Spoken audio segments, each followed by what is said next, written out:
Varanasi movie 2 part में आने वाली है। आप बोलेंगे ये क्या हो रहा है, एस राजामौली ने तो कहा था कि एक ही पार्ट आएगा। मैंने भी सुना था एक ही पार्ट आएगा, लेकिन पूरी दुनिया नहीं, इंडिया पूरी तरीके से शॉक्ड है एक मूवी की वजह से, धुरंधर की वजह से, या कहीं 2 पार्ट की वजह से, धुरंधर पार्ट 1, धुरंधर पार्ट 2। और इसको देख के एस राजामौली की टीम को, उनको काफी कॉन्फिडेंस मिला है कि वो इस मूवी को 2 पार्ट में ला सकते हैं। लेकिन यहाँ पे एक चीज आपको याद रखनी है कि एस राजामौली कोई पैसे के लालची डायरेक्टर नहीं है। मतलब एटलीस्ट अपनी मूवीज के प्रति वो काफी डेडिकेटेड रहते हैं, काफी ईमानदार रहते हैं। वो यहाँ पे सिर्फ पैसों के लिए मूवी को नहीं बढ़ा रहे हैं। एक्चुअल में बात यहाँ पे ये है कि मूवी के अंदर हमको क्या क्या देखने को मिलेगा। पहले आप ये समझिए, इसके अंदर हमको टाइम ट्रेवल देखने को मिलेगा। पूरी दुनिया के अंदर हमारा हीरो घूमेगा, एक बहुत बड़े डेडली इवेंट को रोकेगा। इसके अंदर हमको रामायण का सीन देखने को मिलेगा, जिसको 25 मिनट का अभी के लिए बताया जा रहा है। हो सकता है इस 2 पार्ट की जब मूवी बने तो उसको और ज्यादा लोग एक्सटेंड कर दे, क्योंकि 90% चांस है अभी के लिए कि 2 पार्ट में मूवी बन सकती है। उसके काफी लॉजिकल रीजन से आगे आपको बताऊंगा। तो यहाँ पे हमको रामायण बहुत बड़े लेवल पे देखने को मिलने वाली है इस मूवी के अंदर। आप कह सकते हैं जो मूवी बनने वाली है नमित मल्होत्रा की, उसका एक मिनी रामायण आप कह सकते हैं इसके अंदर हमको देखने को मिलेगी। इसके अंदर हमको लंका कांड देखने को मिलने वाला, जो कि देखने में काफी मजा भी आएगा। तो उसको आई थिंक एस राजामौली और ढंग से एक्सपेंड करना चाहते हैं, क्योंकि सोचिए कि अगर मैं आप कोई भी रामायण के समय में जाएगा तो हम बहुत सारी चीजें एक्सप्लोर करना चाहेंगे, बहुत सारी बातें बताना चाहेंगे। सोच के देखिए, अगर कोई बंदा फ्यूचर से श्री राम के समय में चला गया, अब वहां पे जाके उसको एक्सप्लेन कैसे करेंगे, भगवान को, वानर सेना को बताएंगे कैसे कि हम कहाँ से आए हैं, क्यों आए हैं, हर एक चीज एक्सप्लेन करनी पड़ेगी। तो इस वजह से आई थिंक उसके लिए 3 घंटे की मूवी इनफ नहीं होगी, जो कि एस राजामौली का, उनकी टीम का मानना, और ये मेरा भी मानना है कि 3 घंटे की मूवी इनफ नहीं होगी, उसके लिए टाइम लगेगा। अब एक बहुत बड़ी स्टोरी को दिखाने वाले हैं, जो कि 3 घंटे में काफी मेसी सी फील होगी। ये समझ लो कि रामायण मूवी को अगर एक पार्ट के अंदर दिखाना हो तो आप एनिमेटेड मूवी आई थी वो आप देख लेना रामायण की, उसके अंदर बहुत सारे इवेंट्स को इग्नोर कर दिया गया पूरी तरीके से, क्योंकि मूवी के अंदर आप कितना ही दिखा देंगे। तो इस वजह से ये 2 पार्ट की जो मूवी बनाने का आइडिया है, ये मेरे ख्याल से बहुत बहुत ज्यादा अच्छा है और बहुत ज्यादा लॉजिकल है। और इससे पहले उनको इतना विश्वास नहीं था कि 2 पार्ट में बनाएंगे तो हो सकता है मूवी चले ना चले, लेकिन उन्होंने 2 मूवी का एग्जाम्पल देखा। वैसे मल्टीपल मूवी के एग्जाम्पल है। पहले आपको मैं पास्ट मूवीज को बताऊं, बाहुबली को हम छोड़ देते हैं, वो तो एस राजामौली की मूवी है। पुष्पा का क्रेज आप देख लीजिए। उसके बाद जो सबसे बड़ा इवेंट हुआ है वो हुआ है धुरंधर का। धुरंधर ने पूरी तरीके से सारे रूल्स ही चेंज कर दिया और एस राजामौली और उनकी टीम को धुरंधर से बहुत इंस्पिरेशन मिली है। सोच के देखिए कि 3 महीने के अंदर ही दूसरी मूवी ला दी। पहली मूवी जितना कलेक्शन की, उससे ज्यादा कलेक्शन दूसरी मूवी कर रही है। और यहाँ पे एक और लॉजिकल रीजन है 2 पार्ट में मूवी को बनाने का, जिससे प्रॉफिट बढ़ जाता है। आप बोलेंगे क्यों? तो इसलिए बढ़ जाता है कि धुरंधर 1 मूवी आई थी, कोई बहुत बड़ी ओपनिंग नहीं, कुछ भी नहीं, लेकिन एंड तक आते आते उसने 1350 करोड़ का कलेक्शन किया था। लेकिन यहाँ पे बात यह है कि जितने लोगों ने पार्ट 1 देखा था, भले वो थिएटर्स में जितने लोग भी देखने गए हों, ओटीटी पे आने के बाद और भी बहुत सारे लोगों ने देखा और मन में एक बहुत बड़ा सवाल था कि ये हुआ क्यों। उसके बाद जैसे ही सेकंड पार्ट आया, वो सब लोग जो थिएटर में नहीं देखे थे वो भी मूवी को थिएटर में देखने गए, पेड प्रीव्यू के अंदर रिकॉर्ड्स बना दिए। तो ये सारी चीजें होती हैं। पहली मूवी जब रिलीज होती है तो वो एंड में बहुत सारे सवाल छोड़ के जाती है, जो कि ओटीटी पे लोग देखेंगे, बहुत लोग देखेंगे, और जब थिएटर में मूवी आएगी तो वो लोग जो पहले नहीं देखे तो वो भी उस मूवी को देखने आ जाएंगे, जिसकी वजह से मैसिव कलेक्शन होता है, पहले दिन ही मैसिव रिकॉर्ड बन जाते हैं। तो इस वजह से यहाँ पे ये सारी चीजें हो रही हैं। इसका एक और प्राइम एग्जांपल दूं आपको, तो infinity war movie 2.2 something billion dollar के करीब कमाई थी, लेकिन जो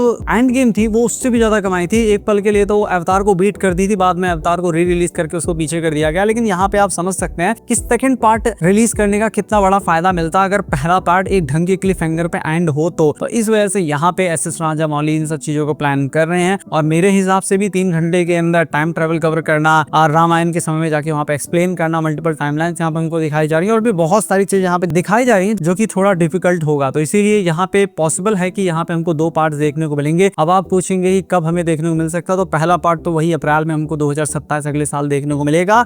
लेकिन अगर सेकंड पार्ट में इस मूवी को बनाया जाएगा, जिसके काफी चांसेस है, क्योंकि मैंने लॉजिकली आपको एक्सप्लेन किया कि सेकंड पार्ट बनाने के फायदे कितने हैं, उसके साथ में 3 घंटे के अंदर इतनी बड़ी स्टोरी को डालना एक मूवी को मेसी सा बना देगा, बहुत ज्यादा खिचड़ी सी पक जाएगी। तो इसी वजह से आइडियली तो 2 पार्ट में मूवी को रिलीज किया जाए। तो पहला पार्ट अप्रैल में 2027 अगले साल, उसके बाद पॉसिबली 2028 के एंड तक या 29 के एंड तक, क्योंकि मूवी को तो एक साथ शूट किया जाएगा, बैक टू बैक उसके अंदर पोस्ट प्रोडक्शन का काम किया जाएगा। तो मुझे लगता है रामायण जैसी जब इतनी बड़ी मूवी बन सकती है बैक टू बैक, और उसको बैक टू बैक रिलीज किया जा सकता है, तो मोस्ट प्रोबेबली हमको 2028 में अप्रैल या जून तक इसका सेकंड पार्ट देखने को मिल सकता है, जो कि काफी सेंस बनाएगा। और मैं 2 पार्ट की मूवी को देखने के लिए काफी एक्साइटेड हूँ, क्योंकि मैं उस सीन को देखना चाहता हूँ जब रुद्र का कैरेक्टर जाएगा रामायण काल में और वहां पे जाके वो एक्सप्लेन करेगा पूरी वानर सेना को। वो सारी चीजें देखने के लिए मैं काफी एक्साइटेड हूँ। आप लोग कितना एक्साइटेड जरूर बताइएगा। मैं मिलता हूँ आपसे अपनी नेक्स्ट वीडियो में।